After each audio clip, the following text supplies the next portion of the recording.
Ótimo. Pessoal, na semana passada, nós estávamos conversando sobre argumentação, né? E aí eu lembro até que eu conversei com vocês um pouco, numa aula, inclusive presencial, que nós tivemos alguns dias antes, e nós falamos da diferença entre argumentação, né, que derivado da retórica clássica está relacionada àquilo que a gente chama de logos, ok? E persuasão, que lá na retórica clássica está relacionada ao que nós chamamos de patos, não é?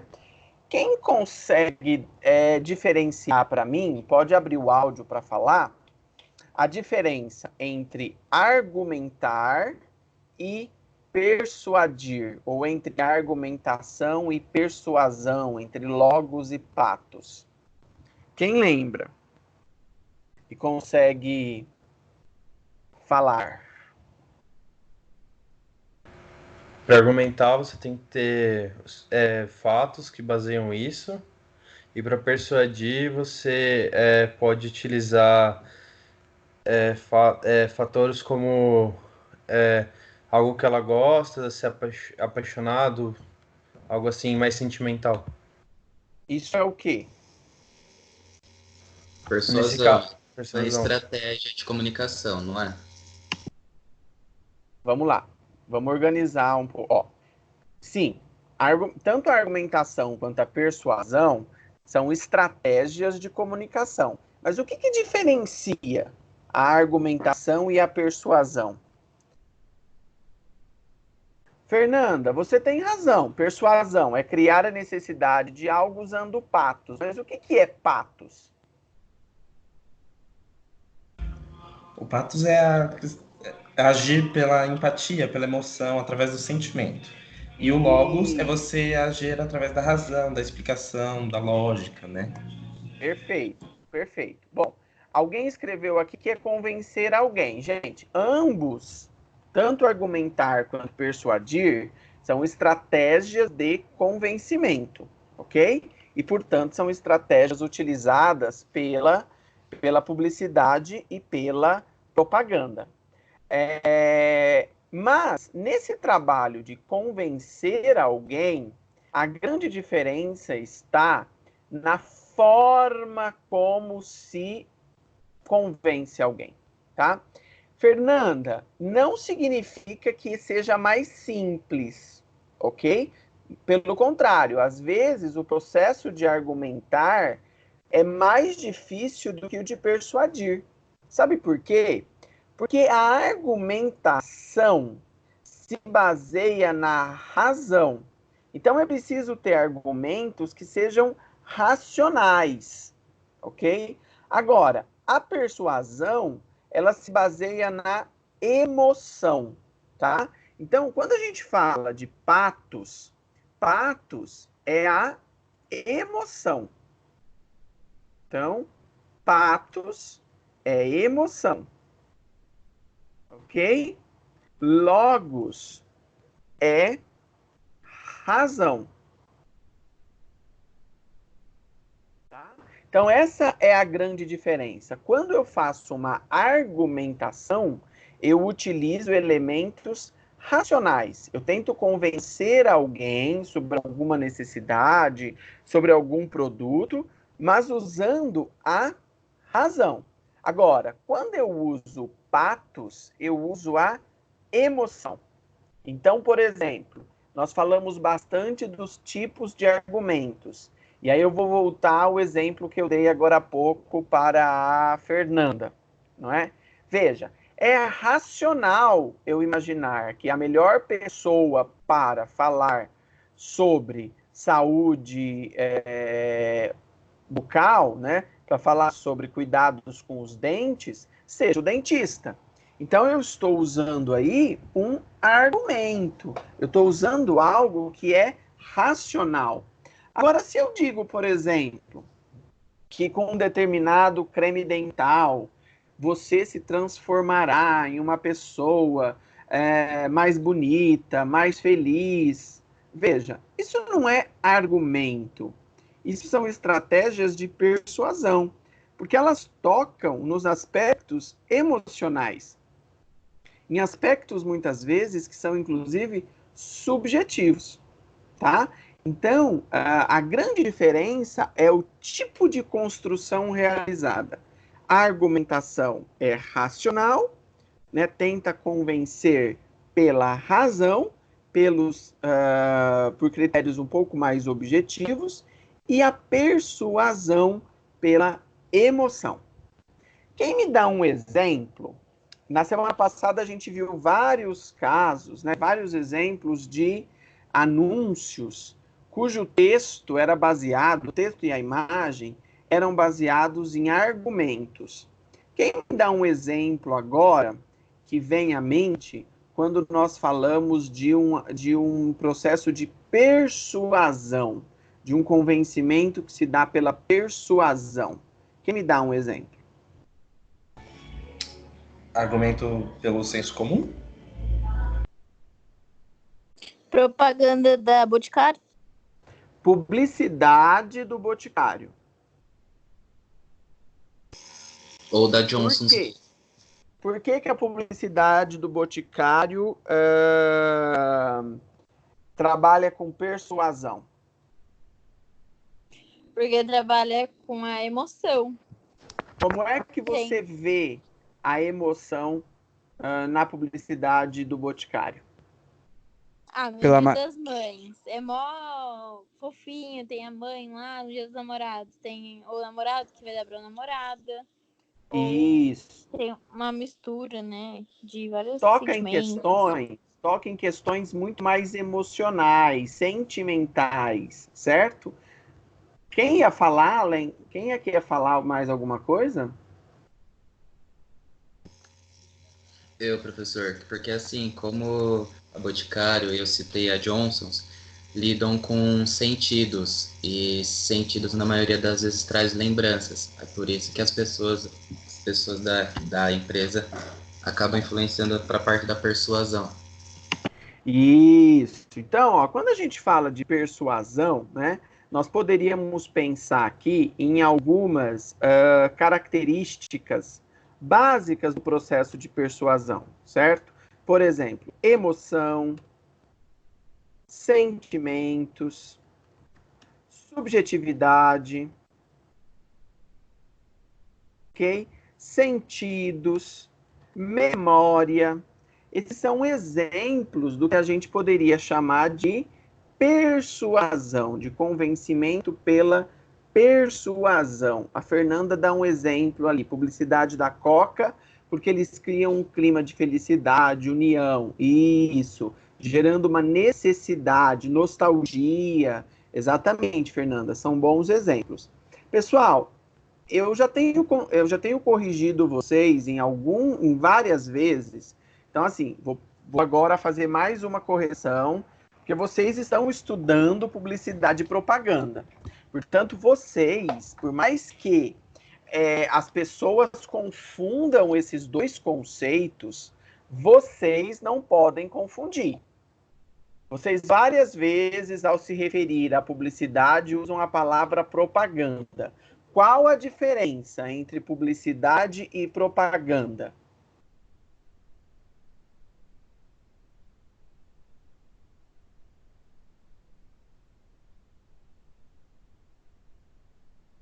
Sabe, Vitor?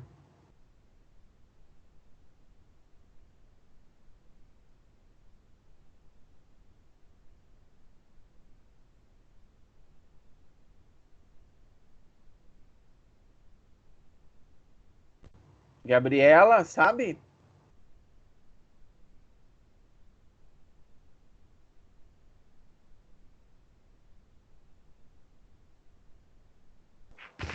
A publicidade, na verdade, seria o ato de fazer a propaganda, o ato de publicitar, uma coisa assim?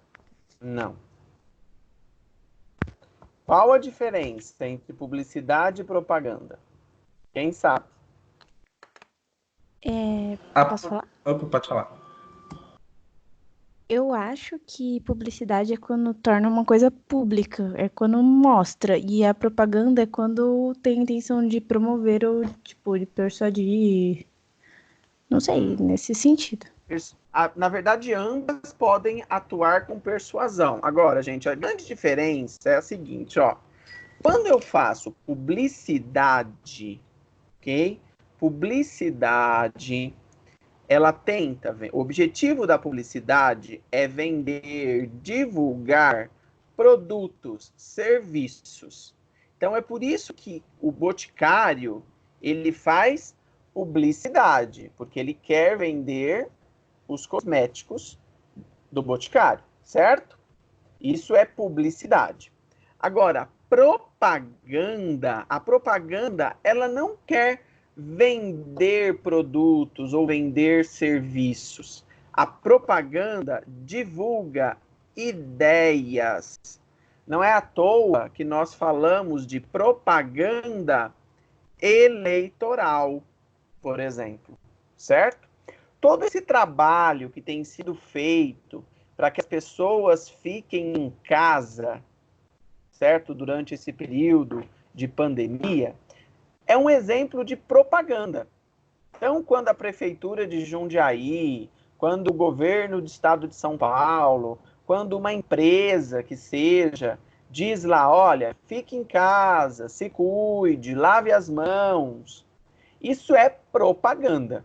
Por quê? Porque se procura divulgar uma ideia, uma prática, ok?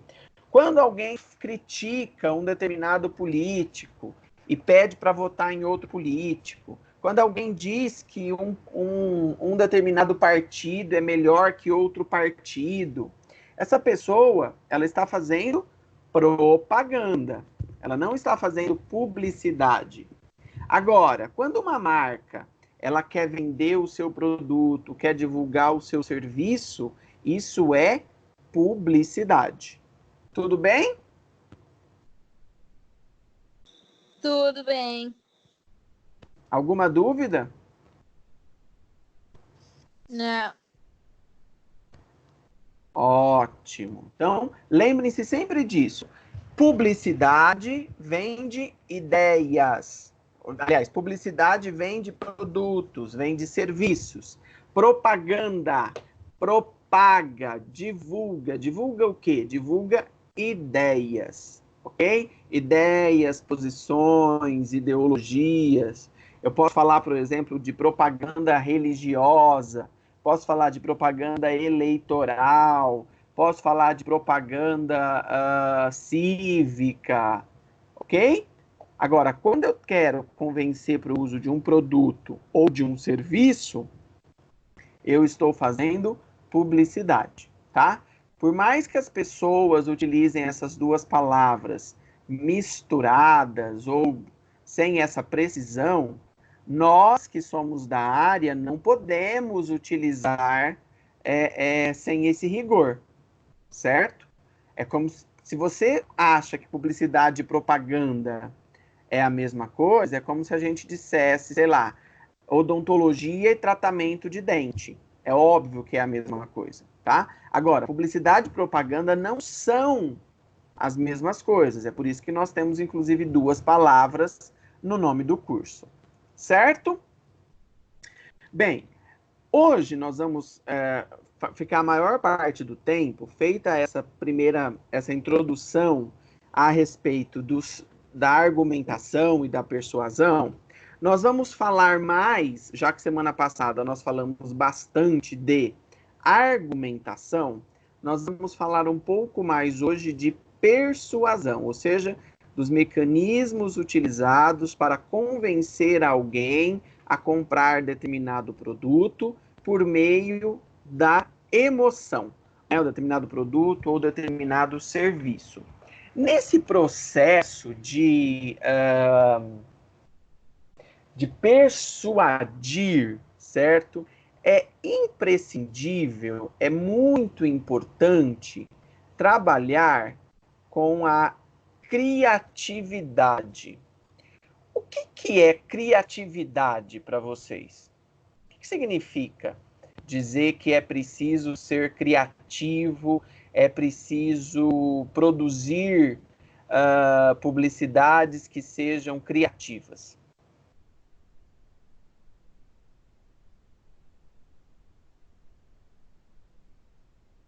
Inovar em algo. Vamos lá, ó. Criar algo novo. Será que basta criar algo novo para ser criativo? O que seria? Aí alguém disse inovar. Eu acho que tem que ter inteligência, talento, inventar. Essas coisas. Tá. A Beatriz diz assim, ó, que é pensar em novas formas de produzir algo que já existe. Beatriz, a sua resposta traz uma contribuição muito importante, que é dizer em novas formas, não é? Mas não é novas formas para algo que já existe. Mas uma palavra que é bem interessante para a gente pensar o que é criatividade é a palavra rearranjo, né? O que é a ideia de rearranjo? Ou seja, eu vou reorganizar, eu vou usar aquilo que eu já tenho, que eu já sei, que eu já domino, de alguma maneira diferente. Isso que é o novo, quando a gente fala em criatividade, certo? É um rearranjo, isso que é inovação, é fazer diferente, é encontrar uma nova maneira para se fazer algo, ok? Encontrar novos mecanismos, reorganizar aquilo que nós já sabemos, aquilo que nós já fazemos. Quem me dá um exemplo de algo que seja criativo? Algo que considera criativo, por exemplo, no campo da publicidade.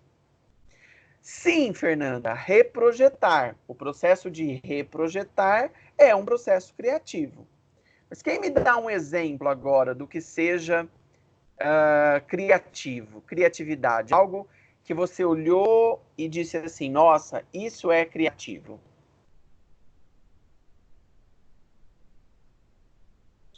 Exemplo de uma embalagem de macarrão, que daí o formato da caixa, assim, a parte transparente é tipo como se fosse um cabelo Black Power, assim, e dentro é o macarrão.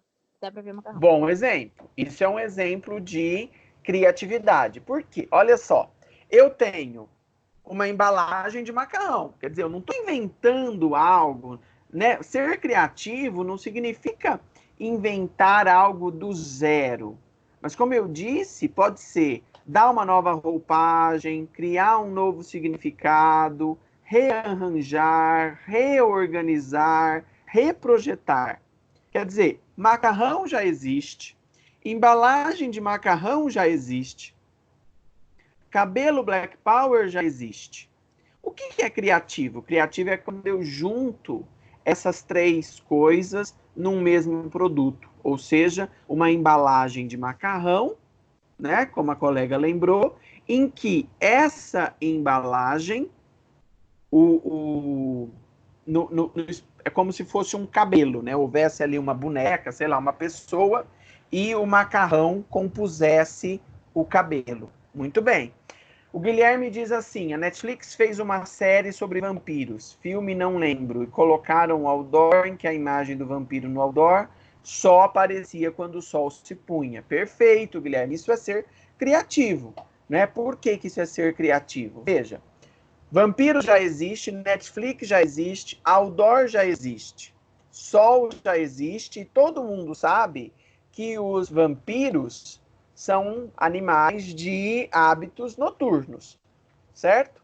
Bom, então, o que eu vou fazer? Eu vou criar um mecanismo, eu vou inovar, eu vou ressignificar de modo que o meu outdoor o vampiro só vai aparecer como de fato um vampiro apareceria, ou seja, à noite, depois que o sol se põe, ok?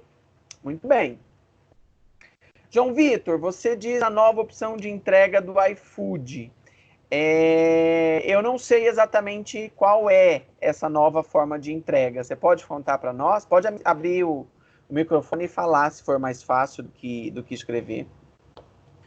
Por conta do coronavírus, eles estão entregando sem contato físico com os clientes. É uma coisa que já existe, que é a entrega de algo, só que de uma maneira que se adaptou, vamos por assim, se adaptou a essa nova questão, essa nova necessidade, né? Eu acho que é uma maneira criativa de estar entregando ainda os produtos. Perfeito. E resolveu a partir de um problema, né? A partir, quer dizer, ele precisava procurar algo para fazer nesse momento, porque senão ele perderia clientes e não cumpriria também a sua função social.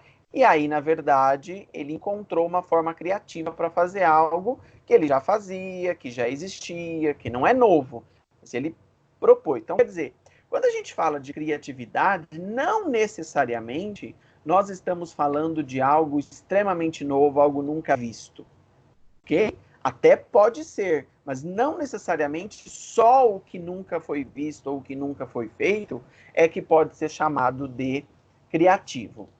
Quando a gente fala de linguagem, o que será que poderia ser um exemplo de criatividade na linguagem? Um outdoor que colocaram agora, que nele tá escrito: eu sou outdoor e você, o que você tá fazendo na rua? Algo assim. Ótimo, um bom exemplo. Isso é um exemplo de linguagem criativa. Esse é um exemplo de linguagem publicitária persuasiva. Eu vi esse outdoor, vocês viram? É um outdoor, e aí a fala é: eu estou na rua porque sou um outdoor. E você está fazendo o que na rua? Não é? Quer dizer, para chamar a atenção das pessoas, emocionalmente falando, assim, olha, se você não tiver nenhuma razão para estar na rua, vai para casa. Eu estou aqui porque eu preciso estar na rua.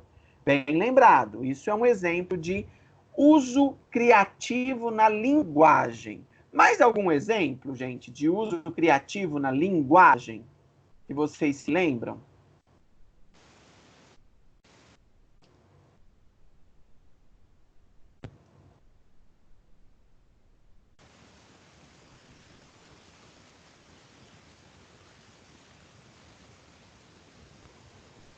Ninguém? Não precisa necessariamente ser um exemplo publicitário, mas enfim, só para a gente entender um pouco melhor o que seria a criatividade na linguagem, no uso da língua.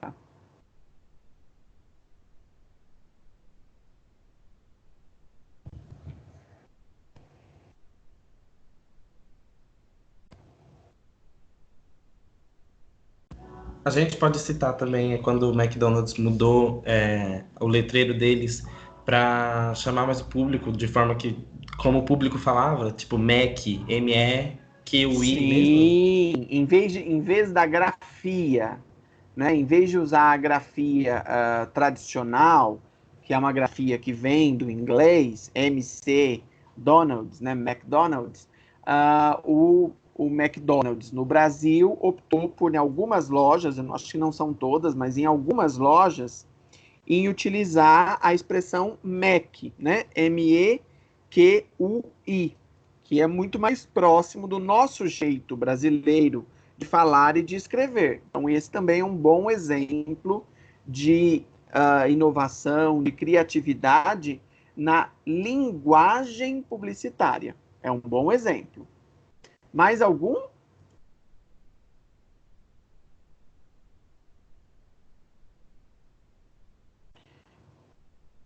Fernando e o Guilherme estão digitando. Fernando e Guilherme, se preferirem, falem, porque inclusive vai mais rápido, provavelmente, do que escrever.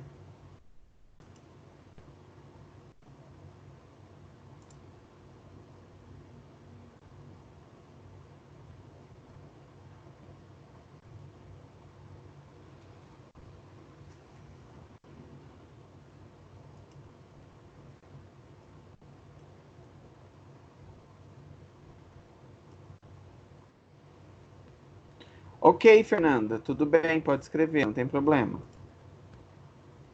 Você quer dar um exemplo, é isso? Só me diz que sim, porque aí eu te espero.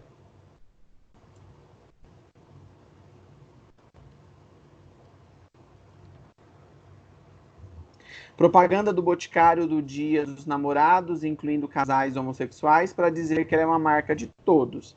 Isso. Esse exemplo, Fernanda, tem outras questões aí que não são só de criatividade, né? A própria questão da inclusão, do marketing social, do marketing de causa, mas não é um exemplo propriamente de linguagem, porque quer dizer, pelo menos o que você está expondo aí é muito mais relacionado ao conteúdo em si do que a utilização de uma frase criativa, de uma palavra de modo criativo, não é? Que seria, no caso, o que a gente poderia chamar de linguagem criativa, ok? São outros. É um outro procedimento. Quem mais? Tem mais alguém que acho que está escrevendo aí? O Guilherme, agora.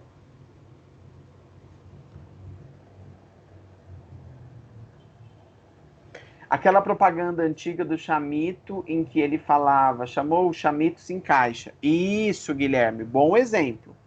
Tá? A gente vai ver, inclusive, que isso daí é o que nós chamamos de uma figura fônica, tá? Ok, isso é um exemplo de uso criativo da linguagem, tá? Eu tô baixando, daqui a pouco vou começar a compartilhar a minha tela com vocês, porque aí nós vamos estudar uma série de figuras, uma série de formas, né, de se produzir estas figuras de linguagem que nós chamamos, tá? Provavelmente na escola, nas aulas de português, às vezes até na aula de gramática, mas com certeza nas aulas de literatura, vocês estudaram as figuras de linguagem, não é? A metáfora, a metonímia, a hipérbole, a antítese, certo? Essas figuras de linguagem, elas são formas de produzir textos persuasivos e textos criativos, tá? E, portanto, elas são características da linguagem publicitária. Isso, olha aí, a Beatriz lembrou. Pensou comida, pensou iFood. Tomou Doril, a dor sumiu. Isso. Esses exemplos são exemplos de frases que foram criadas, não é? E que representam essa característica essa característica estética, né, criativa da linguagem publicitária. Isso, vocês estão lembrando aí, inclusive, de vários slogans, ou em alguns casos de moto, conforme nós conversamos nas nossas aulas anteriores, né? Lembra a diferença entre o que é um moto, um slogan e um bordão. No caso de tomou Doril, a dor sumiu, é um exemplo de bordão, porque muitas vezes ele é utilizado no dia a dia sem necessariamente mencionar o medicamento, né? Alguém pode dizer, cadê fulano? Tomou Doril, como se a pessoa tivesse sumido. Lembra que isso a gente chama de bordão, né? A frase, ela teve um impacto, uma influência.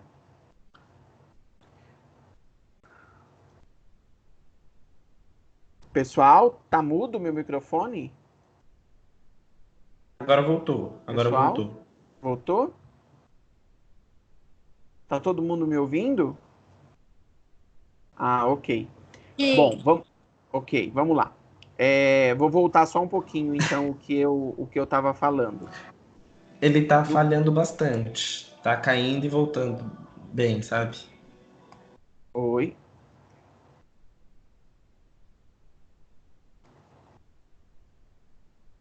Oi, pessoal, vocês estão me ouvindo?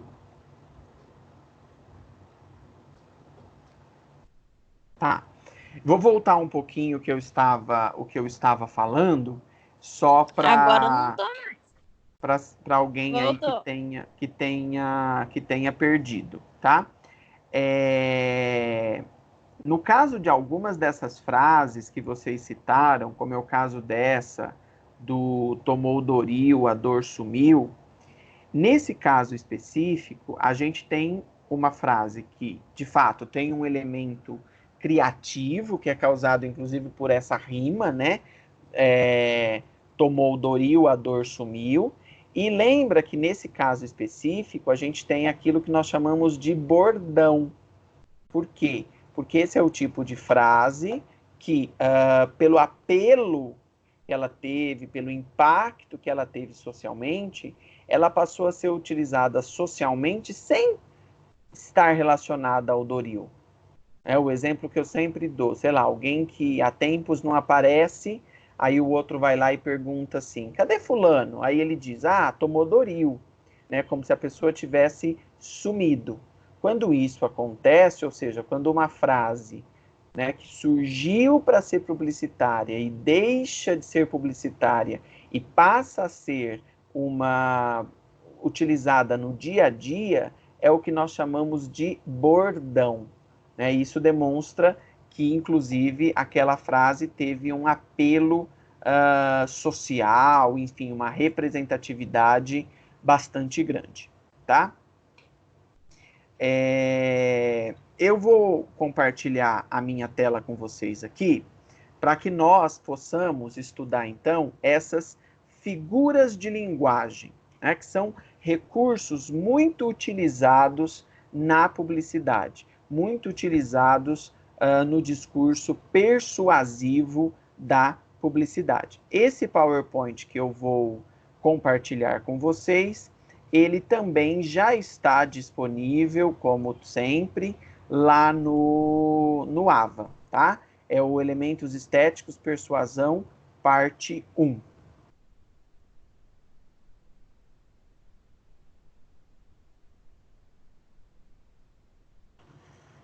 Deixa eu abrir aqui.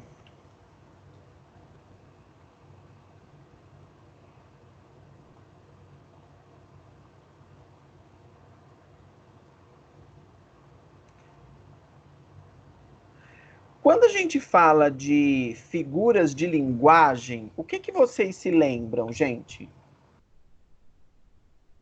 Quem lembra de alguma coisa quando a gente fala de figuras de linguagem?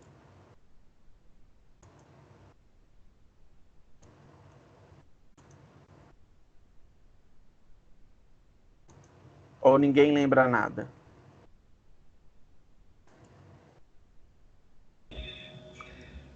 Metáfora, metonímia, hipérbole, antítese. Exatamente. Epopeia, Isso, exatamente. Essas são figuras de linguagem. Essas figuras de linguagem, elas são muito utilizadas na redação publicitária. E justamente por serem utilizadas na redação publicitária, não é? Um bom redator publicitário precisa aprender a usá-las adequadamente para construir as suas publicidades. Então, e propagandas também. Olha lá, uma boa definição de figuras de estilo, né, ou figuras de linguagem, é essa que aparece aí para vocês na tela. Vocês já estão vendo a minha tela compartilhada, certo? Certo. Sim. Tá, então vamos lá. Ó. Figuras de estilo. Dizem respeito à organização dos signos, verbais ou não verbais, então pode ser palavra, mas também pode ser uma imagem, de modo a privilegiar construções em linguagem figurada. O que é linguagem figurada? Linguagem figurada é uma outra característica da linguagem que se pretende criativa. Por quê? Porque na linguagem figurada existe a construção de uma linguagem, de uma expressão que foge ao habitual, que foge ao sentido primeiro costumeiramente atribuído a uma palavra, né? Então, só para todo mundo se lembrar, claro que quando eu digo assim, você tem um coração de pedra, uma frase como essa, que é uma frase simples e que qualquer um pode usar no seu dia a dia, é um bom exemplo de linguagem figurada, porque não significa que a pessoa tenha, não é, uma pedra no peito, no lado esquerdo do peito. Significa que provavelmente essa é uma pessoa inflexível, fria, sem sentimentos, né? Uma pessoa que é, de alguma forma, desumana. Então, percebam que a gente está trabalhando aí com linguagem figurada. Essa linguagem figurada, ela pode dar origem a 4 tipos de figuras diferentes. Ela pode dar origem às figuras, nós chamamos figuras fônicas, não é? Ou as figuras de palavras. Fônico, fone, está relacionado a som, né? Daí vem a palavra microfone, telefone, certo? Então, tudo aquilo que tiver relacionado ao som da palavra, e um bom exemplo é essa frase que vocês acabaram de se lembrar, tomou o Doril, a dor sumiu, é um exemplo de figura fônica, tá certo? Existem também as figuras semânticas. Figuras semânticas são aquelas que trabalham com o sentido da palavra. Então, por exemplo, uma metáfora, não é? Quando eu digo que os olhos de alguém são estrelas. Veja, eu estou trabalhando, eu estou brincando, eu estou deslocando o sentido de estrela e o sentido de olho. Por isso que é uma figura de sentido.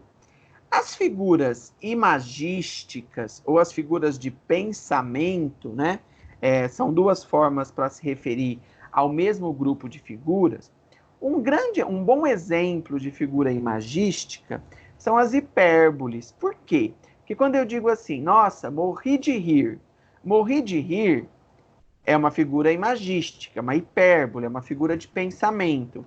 Porque não dá para imaginar isso no mundo concreto, no mundo real, alguém que morreu de rir. Até porque se alguém tiver morrido de rir, ele não poderá estar falando, porque os mortos não falam, certo? Então isso é um tipo de figura que trabalha mesmo com esse pensamento, com essa possibilidade, com essa hipótese, tá?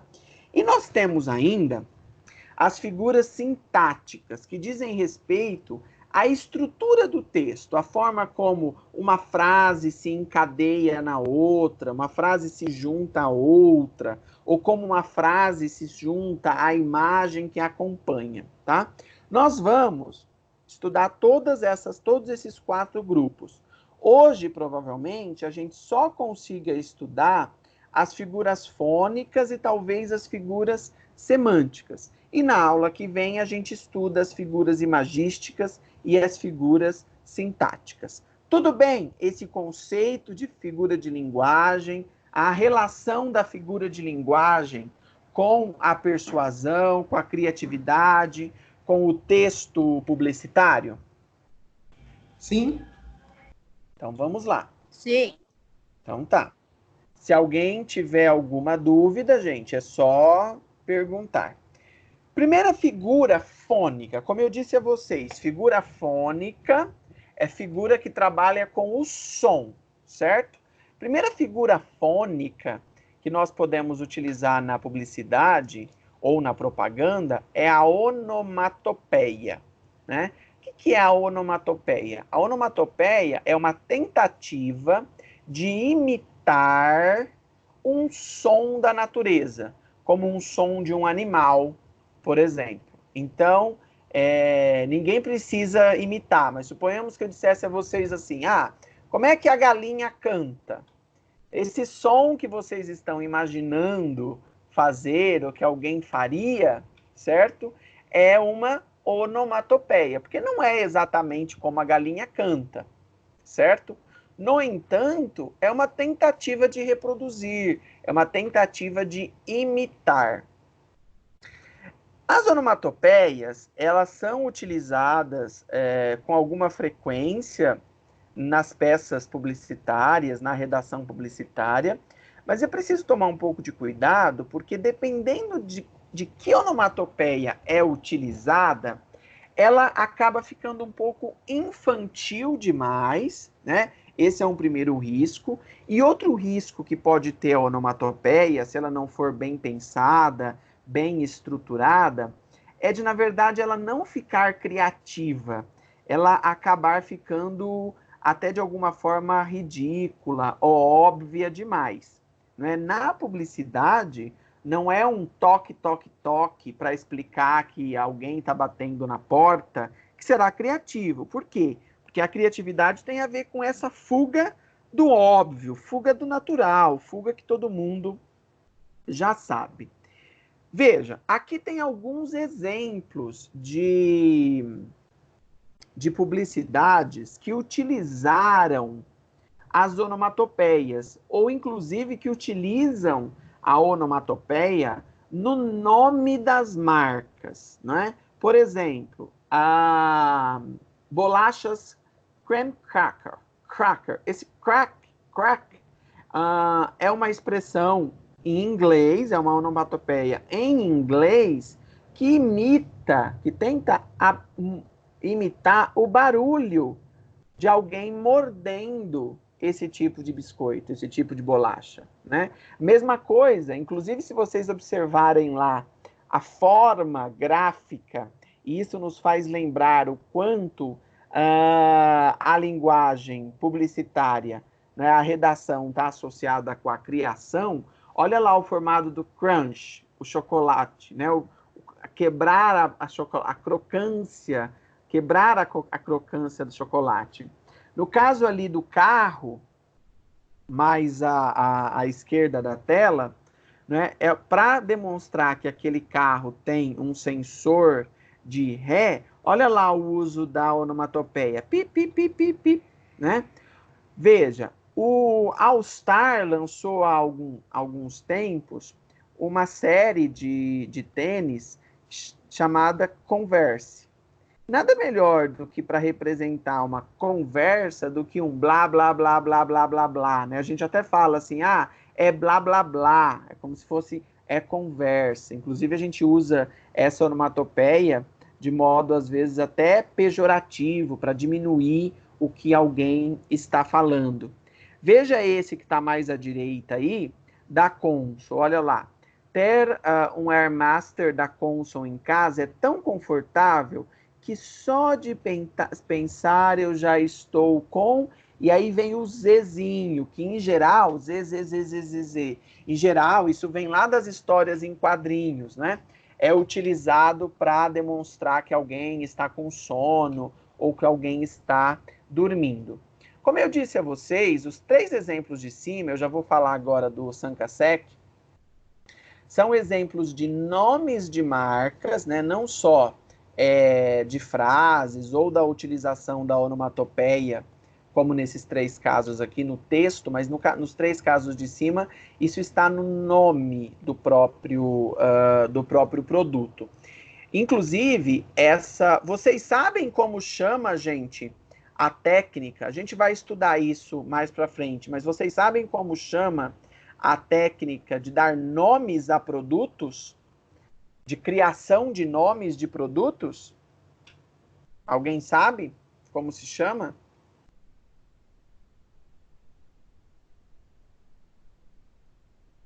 Chama-se naming. É meio óbvio, é um nome em inglês, naming, nome de nomeando, como se fosse nomeando, tá? O que é o Sankasek? Veja, Sankasek é uma marca francesa de lavanderias. Por isso que não é Sankasek que fala, né? Na verdade, o nome da marca é Sankasek, que é em francês. 5 em francês é Sank. Sankasek é uma onomatopeia, porque eu vou repetir 2 ou 3 vezes essa onomatopeia, e aí alguém tenta descobrir o barulho do que ela está imitando. Vamos ver se alguém consegue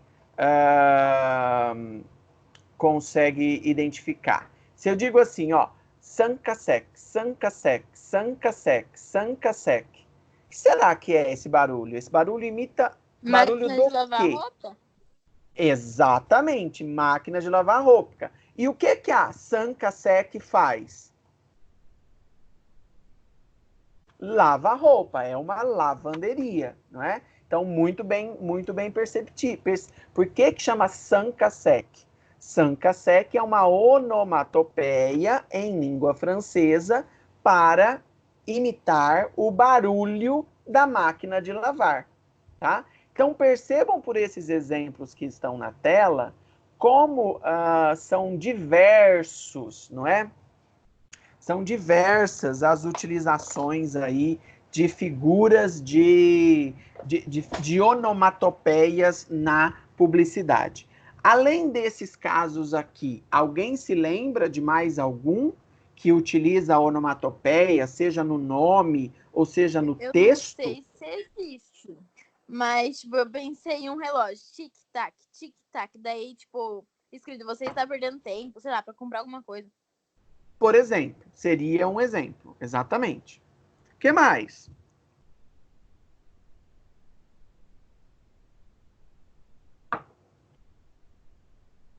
Ok. Mais alguém tem alguma dúvida sobre o uso da onomatopeia?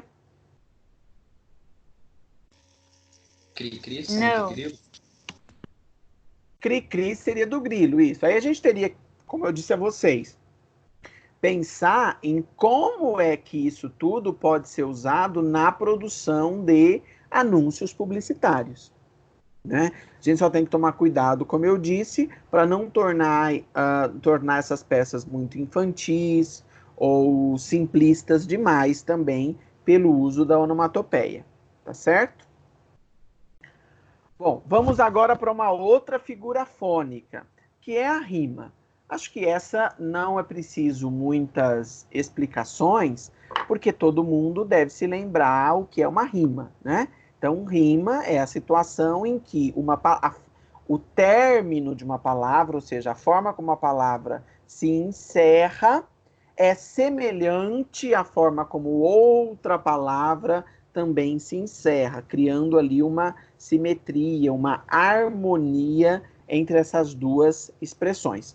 Hoje alguém já deu um bom exemplo aqui de como a publicidade, o texto publicitário utiliza a rima, quando disse que tomou Doril, a dor sumiu. Esse é um exemplo de utilização da figura fônica da rima, que inclusive está aí na tela para vocês. Veja aqui embaixo. Embaixo aparece assim, ó.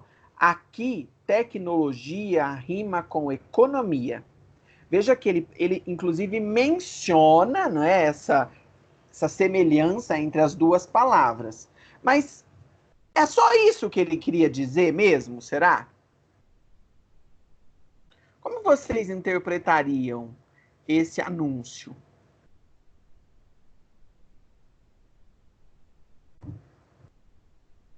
Ou esse moto, né? Aqui, tecnologia rima com economia.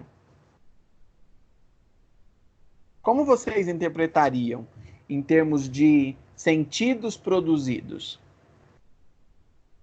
Você vai comprar um aparelho e vai ser barato, vai estar na promoção, algo assim. Isso, ou seja, o que ele quer demonstrar ali é que não é só uma semelhança por causa da sonoridade da palavra que existe, né? Não é o simples fato de tecnologia e economia serem duas palavras com terminações semelhantes o que está em jogo. O que está em jogo é que nesse lugar existe muita tecnologia, certo?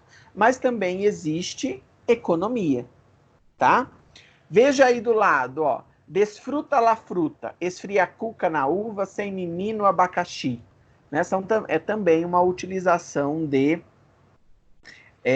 figuras, uma figura fônica de rima? Como eu já disse a vocês, eu acho, a rima é uma estratégia que apareceu na história da humanidade, lá na Grécia Antiga, justamente como uma forma de facilitar a memorização de informações, certo? É mais fácil memorizar uma informação quando existe essa semelhança no texto, né? Quando existem essas semelhanças, quando as terminações aparecem. Tanto que é muito mais fácil, por exemplo, sabe aquelas músicas que grudam, né? Como a gente diz, que grudam como chiclete. Por que aquelas músicas em geral grudam? Porque elas têm uma rima, e em geral uma rima bastante fácil de ser memorizada, tá?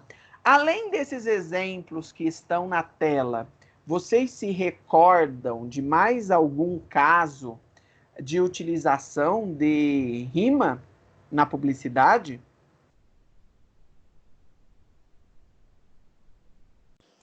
Turbaína, com tudo combina.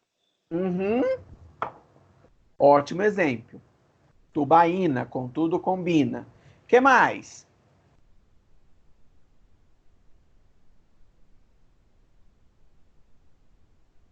Lojas Marabras, preço melhor ninguém faz. Muito bem, outro exemplo. Veja como não é difícil vocês se lembrarem, não é? De anúncios publicitários que utilizam rima. Porque a rima tem essa facilidade, ela facilita a nossa memorização. Ok? Vamos para a terceira figura fônica que nós vamos estudar, que é a aliteração. Alguém se lembra o que é aliteração?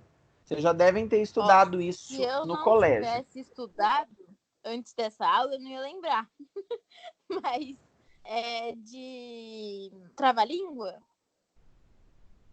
Não exatamente, mas ok. O trava-língua, em geral, tem uma aliteração, mas eu não preciso ter um trava-língua para ter uma aliteração. O que mais? E vocês se lembram sobre a aliteração? Repetição de fonemas. Isso, é a repetição de um som, né? Então, por isso que eu disse, não necessariamente é preciso que haja um trava-língua, embora possa existir. Às vezes, no caso da publicidade, não é? Essa aliteração, ela vem também repetindo não apenas um fonema, mas às vezes uma palavra inteira. Olha ali o primeiro exemplo lá do Citibank. Trabalhe, trabalhe, trabalhe. Mas não se esqueça, vírgulas significam pausas. A aliteração está justamente na utilização da palavra trabalhe, trabalhe, trabalhe. Mas, além disso, não é? Tem aí outra figura de linguagem que a gente ainda não viu, mas nós vamos ver depois, que é a própria metáfora, concorda? Ele está dizendo assim, olha, trabalhe, trabalhe, trabalhe, mas quando, tá vendo que entre as palavras trabalhar existe uma vírgula? Bom, essa vírgula é para você descansar, né? Veja como é criativo, é usar a própria palavra vírgula para pensar em descanso, para pensar em pausa, né? Esse da Lacta, mais à esquerda do computador. 5 novidades para deixar você de boca aberta. Fechada, aberta, fechada, aberta, fechada, aberta. E aí, como vocês interpretam essa aliteração, essa repetição dessas palavras, desses fonemas? A pessoa tá comendo, bicho? Exatamente. Em vez... Oi? O ato de mastigar.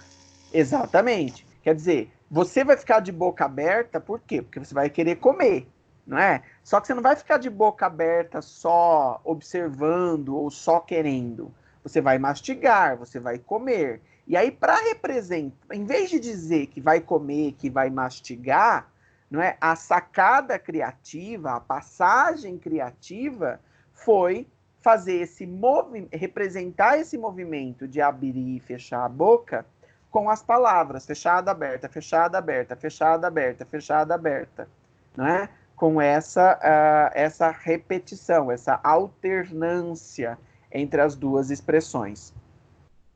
Veja o da Batavo. Use saia, saia de dia, saia de noite, saia de si. Não se reprima, pense light. E esse, use saia, saia de dia, saia de noite, saia de si. Por que vocês diriam que esse texto é um texto criativo, quando alguém decidiu escrevê-lo dessa maneira? Use saia, saia de si, saia de dia, saia de noite, saia de si. Porque eles usaram a palavra saia tanto para o verbo sair, quanto para o substantivo saia de roupa mesmo, sabe? A peça de roupa, isso. Então, veja, quando ele diz assim, ó, use saia, aí ele está pensando na saia, peça de roupa. Agora, saia de dia, saia de noite, veja que aqui é ambíguo. Pode ser tanto do verbo sair no imperativo, não é? Então, saia de dia de casa, saia de noite de casa. Ou também pode ser use saia de dia, use saia de noite. Veja que ele trabalha com essas duas interpretações possíveis, não é? E aí ele termina dizendo assim, saia de si, né? No sentido, olha, não se reprima, não tenha medo, etc. Ele só consegue esse efeito de duplo sentido e esse efeito de liberdade pela repetição da palavra saia, que caracteriza aí um exemplo de aliteração, tá?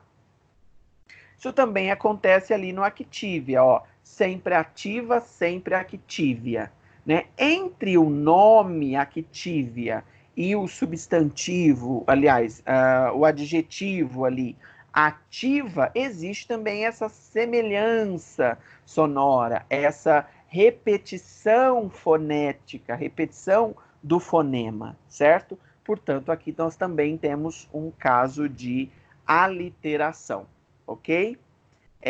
Alguém mandou uma imagem aqui, vamos ver o que é.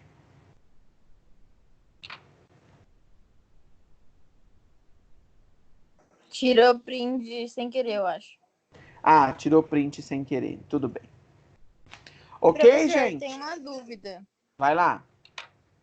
Eu vi um post do Uno que eu tô em dúvida, é a aliteração, eu acho. E daí eu não sei se é publicidade ou propaganda, porque tá escrito novo Uno, novo tudo. Mas vamos lá. Qual que é a sua dúvida? É se é aliteração ou se é...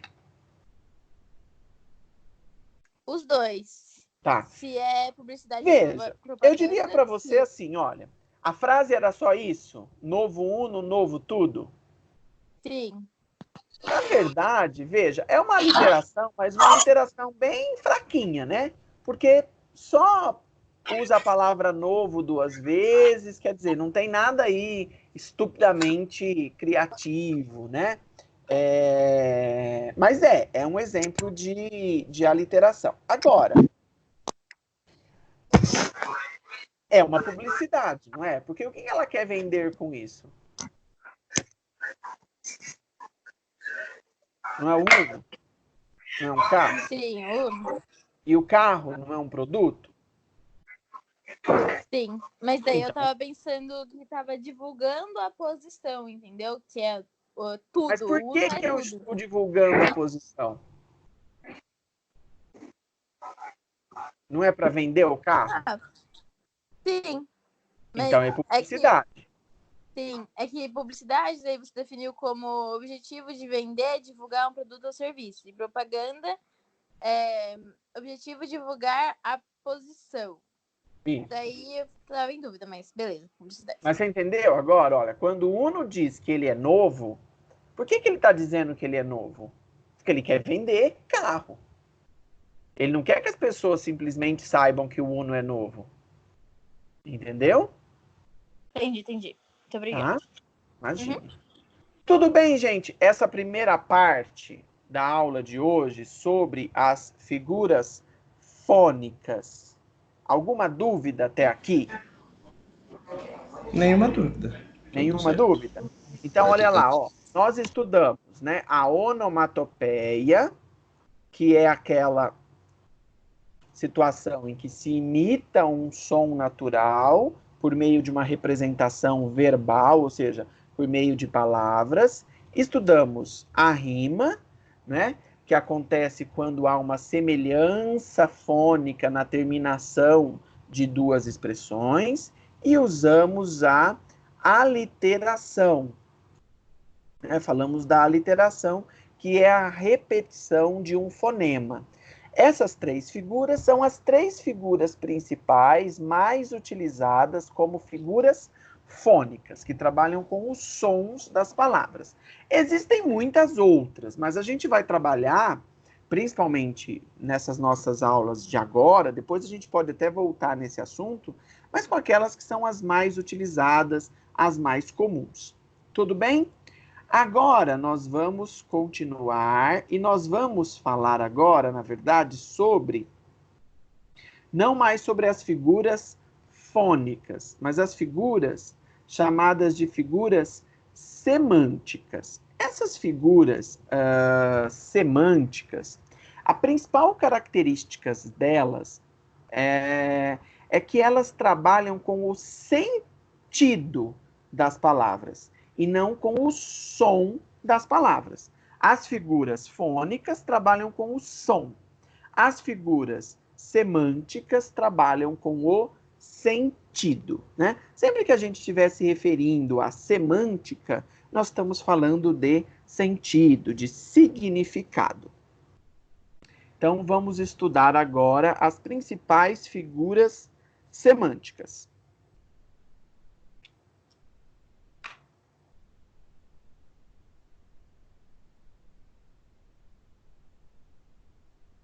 Esse slide também está lá já no AVA para vocês.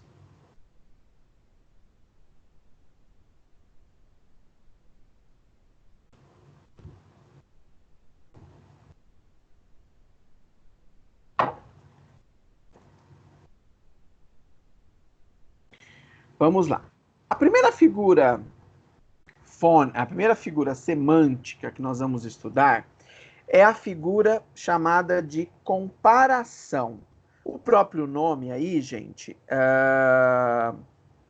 fica fácil entender, né? O que é comparação. Quer dizer, é quando eu comparo dois objetos, duas situações, duas pessoas, uma pessoa e um objeto e uma situação, enfim. Eu comparo a relação que existe de sentido entre dois seres. Facas tramontinas, ó, mais afiada que língua de sogra. Delicado como uma pétala. Cabelo armado e com frizz, seda anti-esponge. Cabelos com volume, controlado e sem frizz. Aí, nesse caso, vocês poderiam